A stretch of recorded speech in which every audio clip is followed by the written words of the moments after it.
Meantime, Batangas is still under public storm warning signal number 3 and is expected to get lots of rain and strong winds throughout the day. Christina Guzman gets us up to speed on the conditions there right now. Hi, Chris. Menchu, it's been raining nonstop since early morning. Winds are becoming stronger, a precedent to what's about to come once Typhoon Ruby makes landfall here in Batangas. Evacuation began early. In Batangas City, officials have been moving people away from danger zones since yesterday. Over 500 families living in high-risk areas are now staying in evacuation centers. Earlier, we visited the Batangas City Sports Complex where close to 200 families are seeking shelter.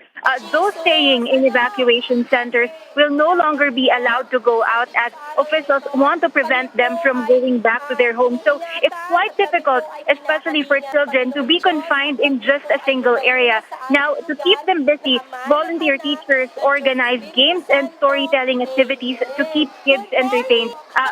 Menchu, the Batangas Provincial Disaster Risk Reduction and Management Office just called for an emergency meeting after Typhoon Ruby changed its path. Instead of Mindoro, it will now make landfall here in Batangas between 6 to 8 tonight. We'll give you more updates later, but so far, disaster officials say they are prepared for the typhoon. Emergency response teams have been pre-positioned since yesterday, but forced evacuation will now have to be carried out faster to ensure the safety of residents.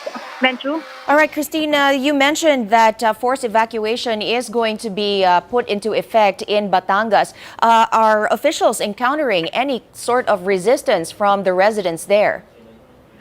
Menchu, disaster officials here say that it's actually easy for them to ask people living in danger zones to leave their homes and stay in evacuation. As in July, if you can remember, Typhoon Glenda hit Batangas. The province was declared under a state of calamity. Residents learned a lot from that experience, so now they would not want to risk their lives. They would want to stay in evacuation centers to make sure that they are safe during the typhoon. Menchu. Well, that is good news indeed. That was Christina Guzman. Thank you very much reporting from Batangas.